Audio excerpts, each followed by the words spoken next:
새벽 4시 30분. 도시가 아직 깊은 잠에 빠져 있는 시간. 김철민은 낡은 버스의 운전석에 앉아 하루를 시작했다. 그는 이 도시의 첫 차를 모는 버스 기사였다. 그의 손에는 오랜 세월의 노동이 새겨져 있었고 그의 얼굴에는 과묵함과 피로가 묻어 있었다. 그의 움직임은 군더더기 없이 정해진 절차에 따라 정확했다. 그것은 오래전 다른 삶에서 비롯된 습관이었다. 그가 모는 버스는 가난한 달동네와 도심을 잇는 언제나 한적한 노선이었다. 그리고 그 노선의 첫 번째 정류장에는 늘 첫 번째 승객이 그를 기다리고 있었다. 희미한 가로등 불빛 아래 낡고 바랜 교복을 입은 한 학생, 이진우였다. 가난과 고단함 속에서도 그 학생의 얼굴에는 나이에 걸맞지 않은 굳은 의지가 서려 있었다. 진우가 버스에 올라탔다. 그는 주머니 속의 동전들을 전부 꺼내 요금통에 넣으려 했지만 몇백 원이 모자랐다. 그의 얼굴에 당혹감과 창피함이 스쳐 지나갔다. 철민은 무심한 표정으로 손을 저었다. 됐다. 그냥 앉아라. 늦겠다. 그는 자신이 마시려고 보온병에 담아온 따뜻한 캔커피 하나를 진우에게 건넸다. 마셔. 아직 춥다. 이것은 두 사람 사이에 조용한 의식이었다. 철민은 어려운 환경 속에서도 꿈을 잃지 않는 진우에게서 자신의 어린 시절을 보았고 진우는 무뚝뚝한 버스 기사의 모습 뒤에 숨겨진 드문 친절과 온기를 느꼈다. 그들 사이에는 많은 대화가 오가지 않았지만 깊은 이해가 존재했다. 버스가 몇 개의 정류장을 더 지나고 이른 새벽의 노동자들이 버스에 올랐을 때였다. 불길한 분위기를 풍기는 무리가 버스에 올라탔다. 값싼 검은 양복 차림의 남자네. 그들은 평범한 승객이 아니었다. 달고 다른 용역 깡패의 분위기를 풍기고 있었다. 그들은 요금을 제대로 내지도 않은 채 버스 안으로 밀고 들어와 자리를 차지했다. 조용했던 버스 안의 공기가 순식간에 무거워졌다.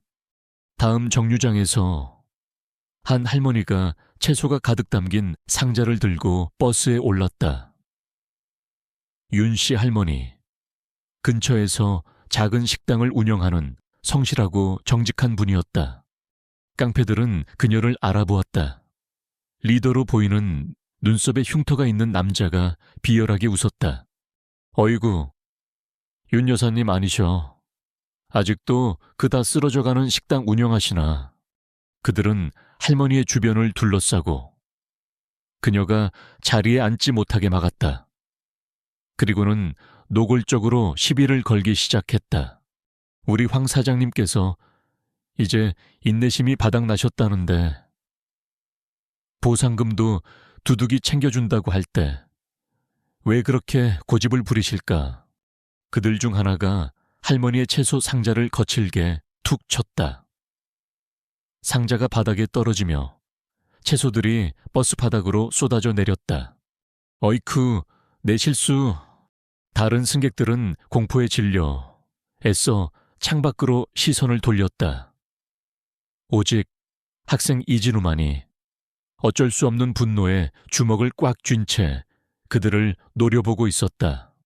운전석의 김철민은 자신의 커다란 백미러를 통해 이 모든 상황을 지켜보고 있었다.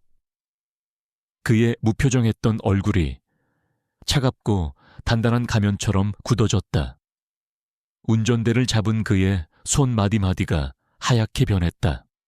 과거, 청와대 경호실 요원이었던 그의 본능이 깨어나고 있었다. 그는 위협을 분석했다. 적은 내, 리더 격인 자가 하나, 과신에 차 있으며 공격적이다. 그는 다른 승객들의 공포와 학생 진우의 분노를 모두 읽었다. 그는 버스 안내 마이크를 잡고 차분하지만 날카로운 권위가 실린 목소리로 말했다. 자리에서 조용히 해 주십시오. 다른 승객들에게 방해가 됩니다. 리더가 그를 비웃었다. 늙은 기사 양반은 운전이나 신경 쓰셔. 남의 일에 참견하지 말고. 그리고는 윤 씨 할머니의 팔을 거칠게 잡아챘다. 할머니, 우리랑 내려서 얘기 좀 합시다. 바로 그 순간이었다. 철민은 부드럽지만 단호하게 버스를 도로변에 세웠다. 그는 주차 브레이크를 걸고 버스의 시동을 껐다. 버스 안에는 무거운 침묵이 흘렀다. 김철민이 운전석에서 일어섰다. 그는 깡패들을 향해 몸을 돌렸다. 그는 그저 중년의 버스기사 유니폼을 입고 있었지만 그의 자세는 달라져 있었다. 흔들림 없는 균형 감각과 훈련된 전문가만이 가질 수 있는 존재감. 그는 깡패들을 지나쳐 겁에 질린 학생 이진우와 눈을 맞췄다. 그리고는 아주 희미하게 괜찮다. 내가 처리하마 라는 의미를 담아 고개를 끄덕였다. 그리고 그는 천천히 통로를 따라 깡패들을 향해 걸어나갔다. 그의 얼굴은 아무 표정이 없었지만 그의 눈은 얼음장 같았다. 조용한 버스 기사가 그 누구도 본 적 없는 자신의 다른 모습을 드러내려 하고 있었다. 대결은 이제 막 시작되려 하고 있었다. 김철민이 운전석에서 일어서서 통로를 따라 걸어오자 버스 안의 공기는 팽팽하게 당겨진 활시위처럼 팽팽해졌다. 학생 이진우는 두려움과 기대를 안고 그를 숨죽여 지켜보았다. 깡패들의 리더가 비웃었다. 이봐, 늙은이, 어디서 용기가 났나 뼈마디라도 부러지고 싶어. 철민은 대꾸하지 않았다. 그는 그저 묵묵히 흔들림 없는 걸음으로 다가올 뿐이었다. 성질 급한 깡패 하나가 주먹을 날렸다. 바로 그 순간 평범한 버스 기사는 사라졌다. 철민의 몸은 과거 청와대 경호실 최정예 요원의 기억을 되찾았다. 그는 주먹을 막는 대신 팔을 흘려보내며 상대의 힘을 역이용했다. 순식간에 균형을 잃은 남자는 버스의 차창에 머리를 쳐박았고 철민은 그 목덜미의 신경을 정확하고 빠르게 가격하여 의식을 끊어버렸다. 이 새끼가 양쪽에서 다른 두 명이 동시에 덮쳐왔다. 하지만 버스 안의 좁은 공간은 그에게는 가장 익숙한 전장이었다. 그는 머리 위에 손잡이를 붙잡고 몸을 날려 한 명의 가슴을 발로 걷어찼다. 남자는 좌석 위로 나가떨어졌다. 그는 좁은 통로를 이용해 다른 한 명의 공격 각도를 제한하고 버스 기둥을 지렛대 삼아 그의 팔 관절을 꺾어버렸다. 리더는 충격과 분노에 빠져 품속에서 칼을 꺼내 들었다. 하지만 철민의 움직임이 더 빨랐다. 그는 바닥에 떨어진 캔을 발로 차올려 남자의 시선을 흐트러뜨린 뒤 순식간에 거리를 좁혔다. 차량과 같은 비좁은 공간에서의 근접 격투술은 그의 전문 분야였다. 그는 리더의 손목을 제압하여 칼을 떨어뜨리게 하고 정확한 제압술로 그의 몸을 바닥에 매다 꽂았다. 모든 상황은 1분도 채 걸리지 않았다. 4명의 깡패들은 버스 바닥에서 고통 속에 신음하며 완전히 제압되었다. 버스 안의 다른 승객들은 눈앞에서 벌어진 일을 믿을 수 없다는 듯 넋을 잃고 있었다. 학생 진우는 마치 영화 속 슈퍼히어로를 본 듯한 눈으로 버스 기사를 바라보았다. 철민의 분위기가 다시 바뀌었다. 차갑고 효율적인 요원은 사라지고 과묵한 버스 기사가 돌아왔다. 그는 약간 거칠어진 숨을 고르며 아무 일도 없었다는 듯 버스 무정이를 잡았다. 영업소, 영업소. 여기는 11번 버스. 불량 승객 소란 발생. 경찰 출동 요청 바란다. 현재 위치는 그의 보고는 지극히 사무적이고 어떠한 감정도 실려 있지 않았다. 그는 겁에 질려 떨고 있는 윤씨 할머니에게 다가갔다. 그는 할머니를 부축해 일으키고 바닥에 흩어진 채소들을 주워 상자에 다시 담아주었다. 괜찮으십니까? 여사님, 그의 목소리는 다시 부드러운 온기를 되찾았다. 경찰이 도착하고 깡패들이 연행되었다.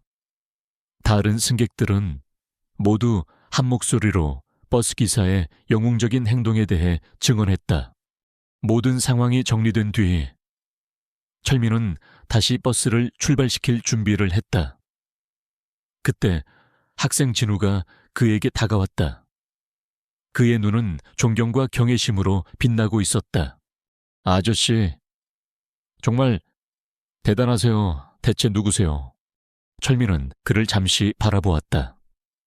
그의 눈빛에 아주 오래된 슬픔이 스쳐 지나갔다. 그는 작게 고개를 저었다. 나는 그냥 버스 기사다.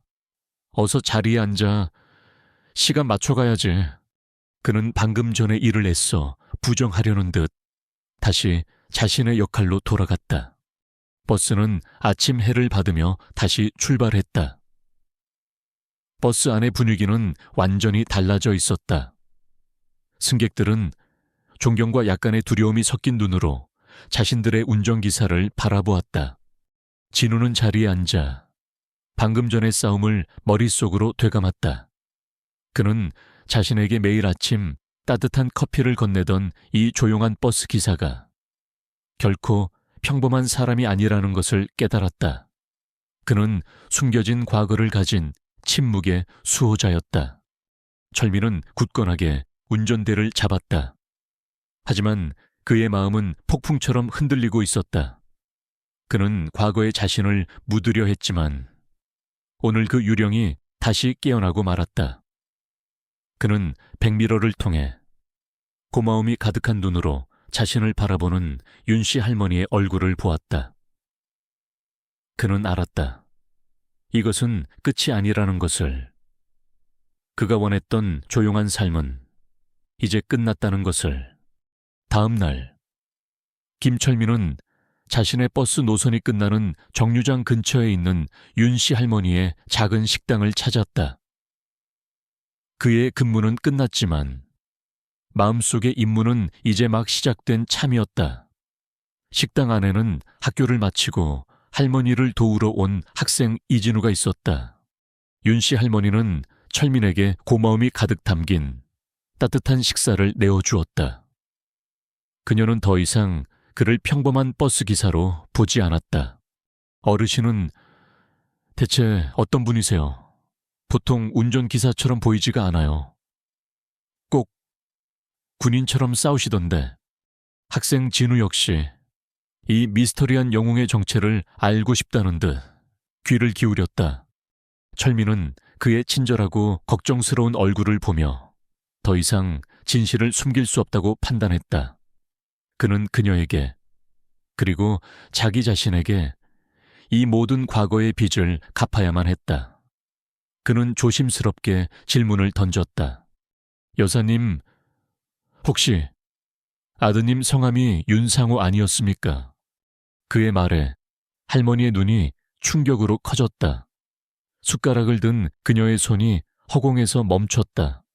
내 아들 이름을 어떻게...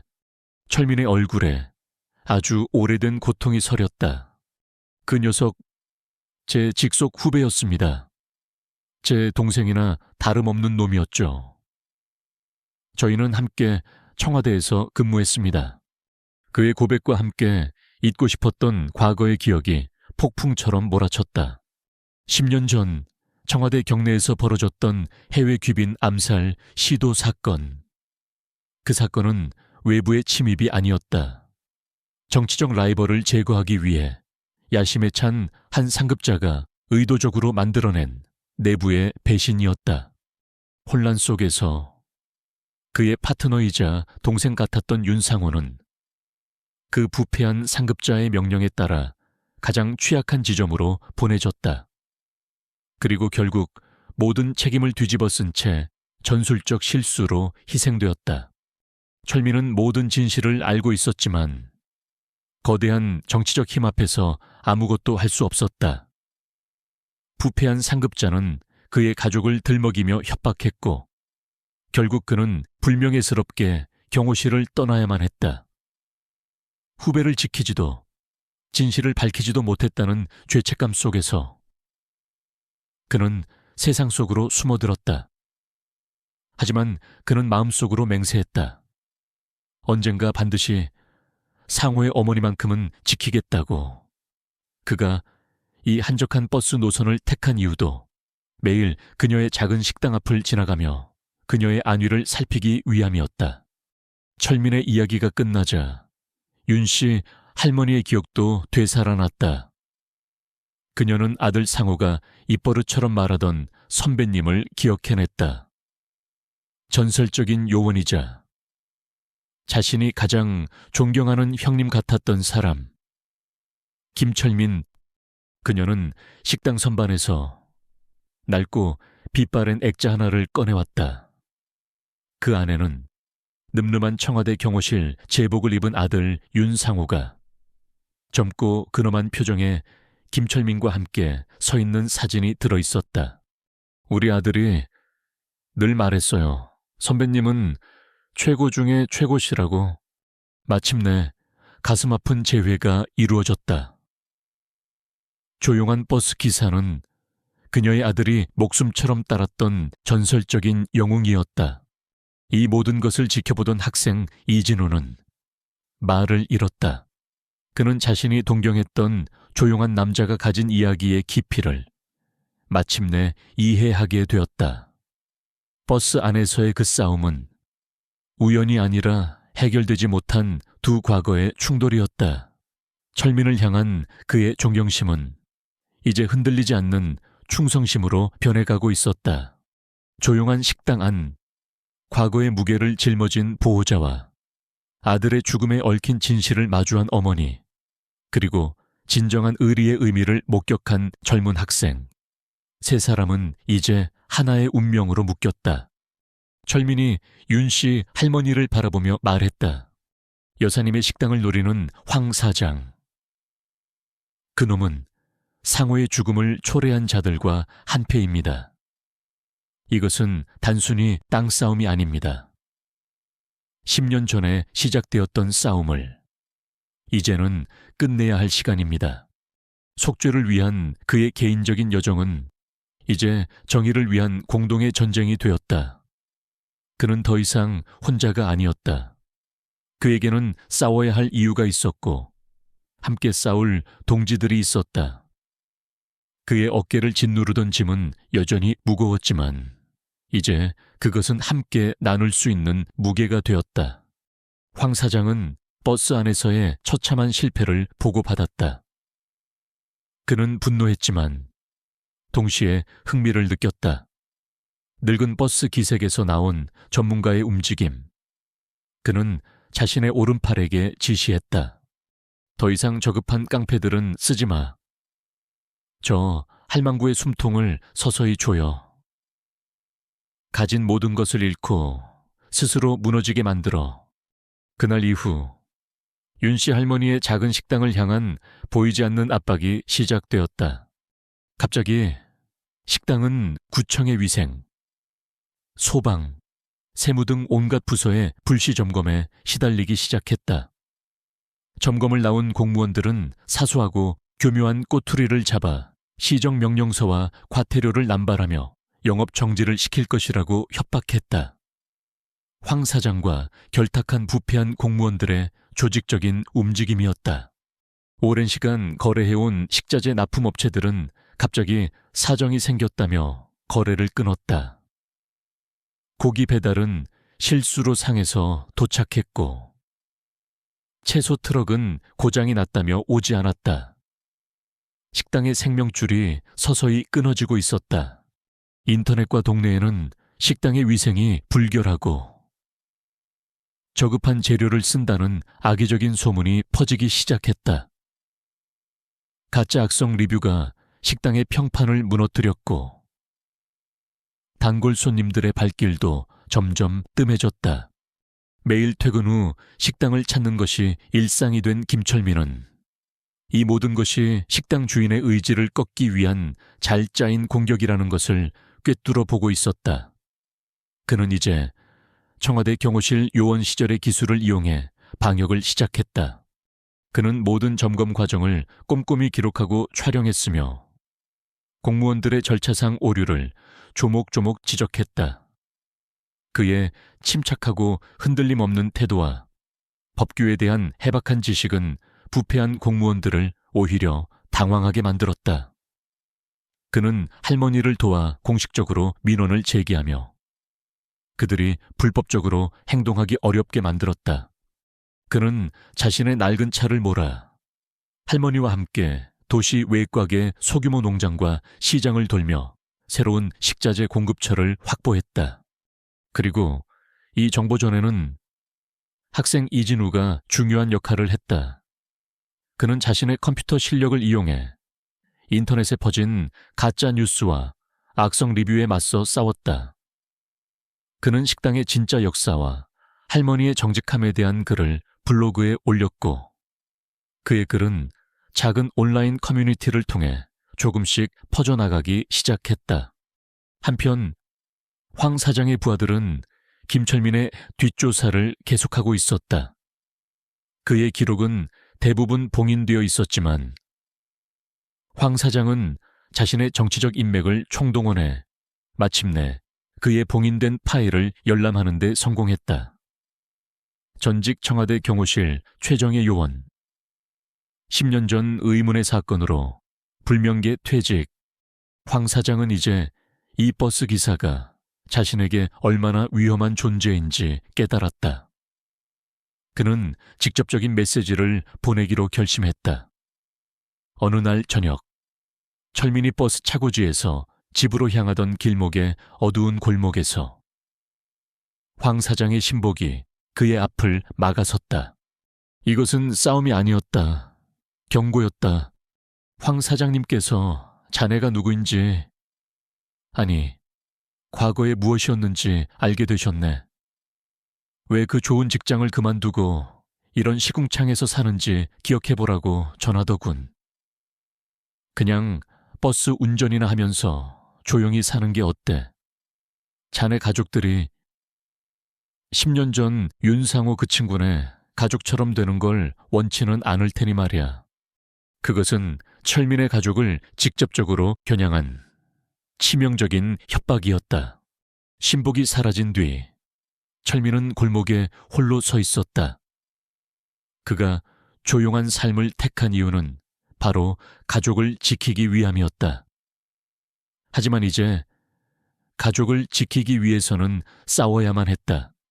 그는 집으로 돌아가 잠든 가족들의 얼굴을 바라보았다. 그리고는 10년간 단 한 번도 연락하지 않았던 청와대 시절의 믿을 만한 동료에게 전화를 걸었다. 나다. 도움이 필요해. 10년 전 그 사건 아직 끝나지 않았어. 그는 더 이상 방어만 하지 않기로 결심했다. 그는 자신의 과거를 파괴하고 이제 현재까지 위협하는 부패의 근원을 향해 직접 공격을 시작하기로 마음먹었다. 보이지 않던 전쟁은 이제 아주 선명한 전쟁이 될 터였다. 김철민은 10년 만에 처음으로 청와대 시절의 옛 동료에게 연락했다. 그는 현재 경찰청의 고위 간부로 있었지만 여전히 철민에게 마음의 빚을 지고 있는 사람이었다. 철민은 그에게 모든 상황을 설명했다. 황 사장이 10년 전 그 사건의 배후와 연결되어 있으며 이제는 죽은 윤상호의 어머니까지 위협하고 있다고.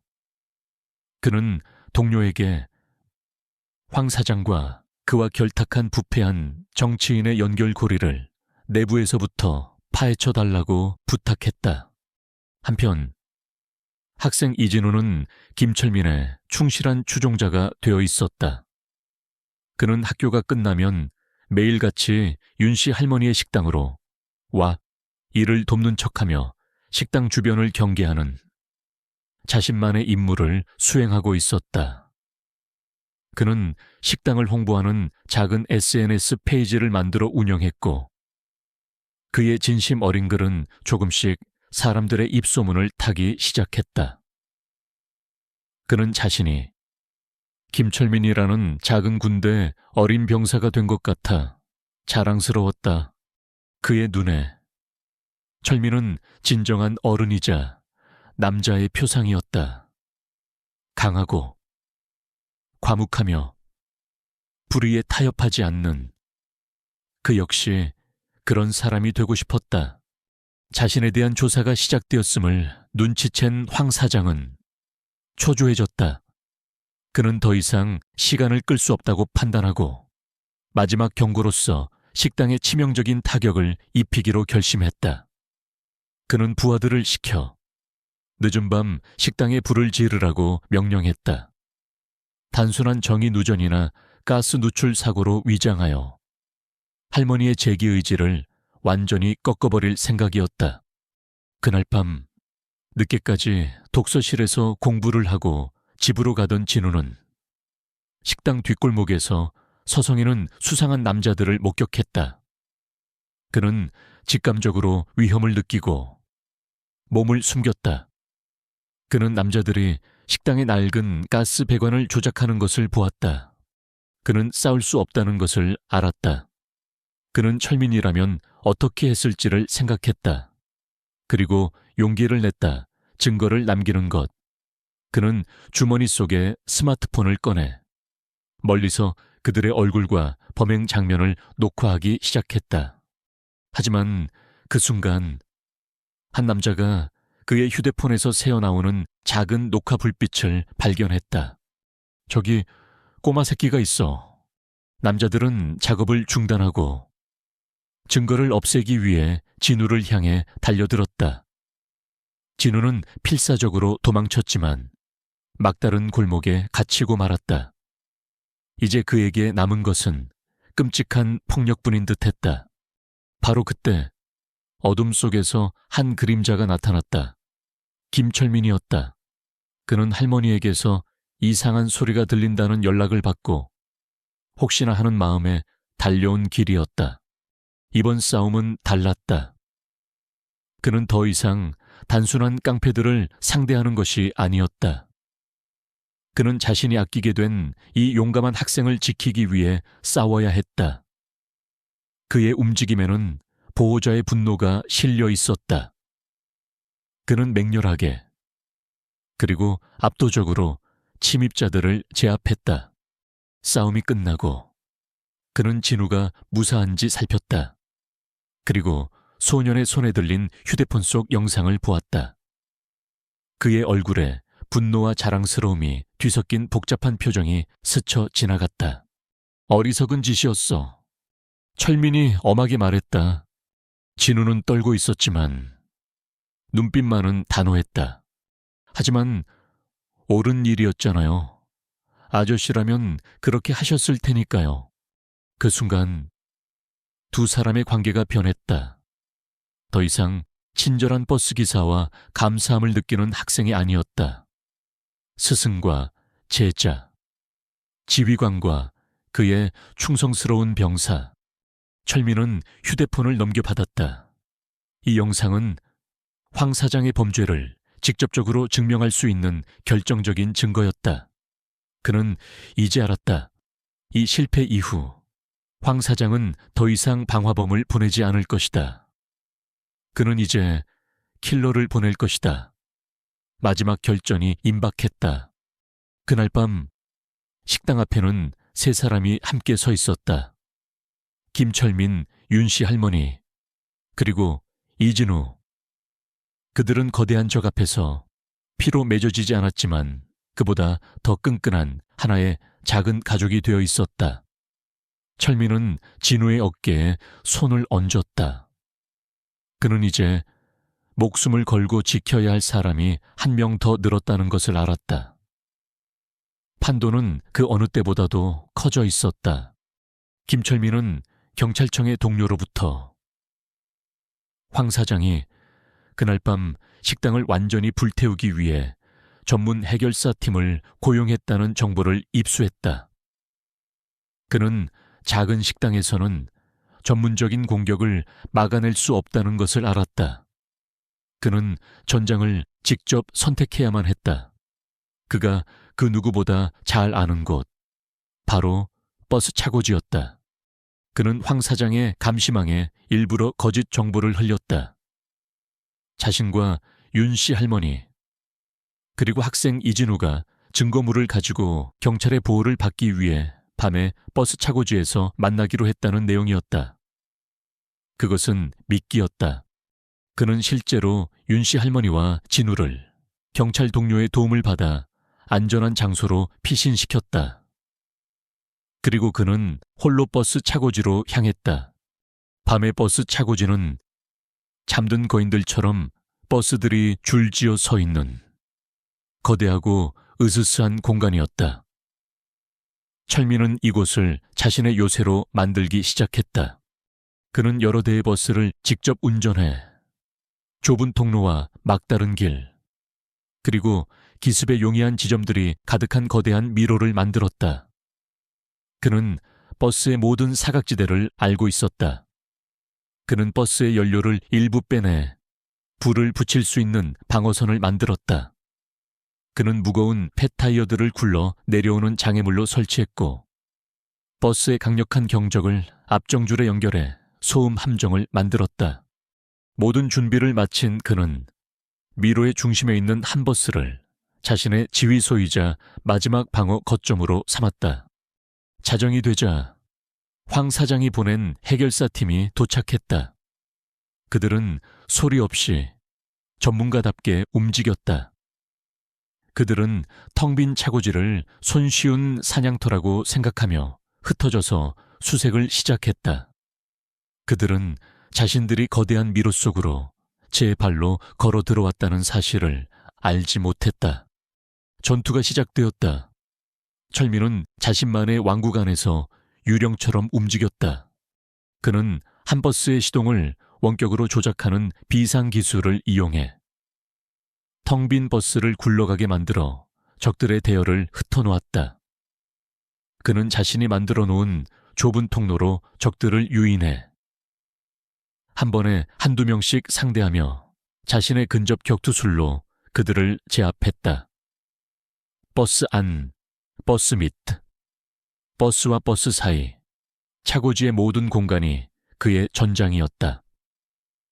그는 경적 함정을 터뜨려 적들의 청각을 마비시켰고, 수많은 100미러의 반사를 이용해 그들의 방향 감각을 교란했다.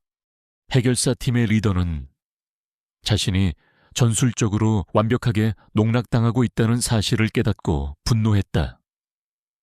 그는 마침내 철민의 위치를 파악하고 그의 지휘소 버스로 직접 쳐들어왔다. 마지막 결투가 텅 빈 버스 안에서 벌어졌다. 젊고 힘이 넘치는 해결사 리더와 경험과 지형을 꿰뚫고 있는 늙은 전직 요원의 싸움. 두 전문가는 버스 안의 모든 것을 무기로 사용하며 치열하고 잔혹한 싸움을 벌였다. 싸움의 끝에서 철민은 부상을 입고 운전석에 쓰러졌다. 리더가 그를 비웃으며 마지막 일격을 가하려던 순간이었다. 내 놈은 그냥 버스 기사일 뿐이야. 철민은 마지막 남은 힘을 다해 자신의 가장 큰 무기, 즉 이 버스에 대한 완벽한 지식을 사용했다. 그는 손을 뻗어 비상도어 개폐 밸브를 힘껏 내리쳤다. 치익 하는 강력한 압축 공기 소리와 함께 버스 문이 폭발하듯 열리며 리더의 균형을 무너뜨리고 그를 차 밖으로 내동댕이 쳤다. 철민은 그 틈을 놓치지 않았다. 그는 차 밖으로 따라 나가 마지막 결정타로 싸움을 끝냈다. 해결사 팀은 전멸했다. 철민은 피를 흘리며 지친 몸으로 차고지에 홀로 서 있었다. 그가 미리 연락해둔 경찰 동료가 보낸 경찰차들의 사이렌 소리가 밤의 정적을 가르며 다가오고 있었다. 그는 자신의 버스 앞 유리에 비친 모습을 바라보았다. 그곳에는 지친 버스 기사의 얼굴이 있었지만 그 눈에는 결코 물러서지 않은 수호자의 불굴의 정신이 빛나고 있었다. 마지막 전투는 끝났다. 증거는 안전했다. 이제 정의의 시간이었다. 그날 밤 버스 차고지에서의 격투는 모든 것을 끝내는 신호탄이 되었다. 경찰은 현장에서 체포된 해결사들과 이진우의 휴대폰에 담긴 결정적인 증거, 그리고 김철민의 치밀한 증언을 토대로 황 사장의 모든 범죄를 입증해냈다. 10년 전 청와대 경호실의 비리, 윤상호의 억울한 죽음, 그리고 윤씨 할머니의 식당을 빼앗으려 했던 모든 악행들이 세상에 드러났다. 황 사장의 부패 제국은 무너져 내렸다. 언론에서는 정의로운 버스 기사의 영웅적인 행동을 대서특필했지만 철민은 모든 인터뷰를 거절하고 다시 자신의 조용한 삶으로 돌아갔다. 윤씨 할머니는 평화를 되찾았고 이진우는 그날의 사건을 계기로 더욱더 굳은 의지를 가지고 학업에 정진했다. 그는 힘없는 사람들이 억울한 일을 당하지 않는 세상을 만들기 위해서는 자신이 더 강하고 높은 곳으로 올라가야 한다고 다짐했다. 김철민은 그런 진우에게 아버지이자 스승이 되어 주었다. 시간이 흘렀다. 철민은 정년이 되어 버스 회사를 조용히 퇴직했고 진우는 최고의 명문대학에 입학한 뒤 졸업 후 자신의 사업을 일궈 성공했다. 그리고 10년 후 철민이 몸담았던 버스 회사는 경영난과 무능한 경영진 때문에 부도 위기에 처했다. 악덕 투자 회사가 헐값에 회사를 집어삼키려 했고 기사들은 일자리를 잃을 위기에 처했다. 가난한 동네를 오가던 적자 노선들은 폐쇄될 예정이었다. 회사의 운명이 결정될 마지막 이사회, 절망적인 분위기 속에서 회의실 문이 열렸다. 그리고 회사에 새로운 대주주이자 신임 사장이 된 한 젊은 남자가 들어섰다. 날카롭고 자신감 넘치는 모습의 그는 바로 10년 전에 그 가난한 학생 이진우였다. 그는 성공한 사업가가 되어 자신의 인생을 바꾼 버스 회사를 구하기 위해 돌아온 것이다. 그의 첫 번째 지시는 회사를 팔아넘기려던 계획을 전면 중단하고 회사에 재투자하여 기사들의 고용을 보장하고 서민들을 위한 노선을 다시 확충하라는 것이었다. 회의가 끝나고 진우가 가장 먼저 한 일은 한 퇴직기사의 주소를 찾는 것이었다. 그는 자신의 차를 몰아 도시 외곽의 한적한 주택가로 향했다. 그곳에는 정원에서 조용히 화초를 가꾸고 있는 10년의 세월이 흘러 더 늙고 평범해진 김철민이 있었다. 두 사람의 재회, 철민은 성공한 사업가가 된 진우의 모습을 보고 놀라움을 감추지 못했다. 진우는 10년 전 그날처럼 깊은 존경심을 담아 철민에게 고개를 숙였다.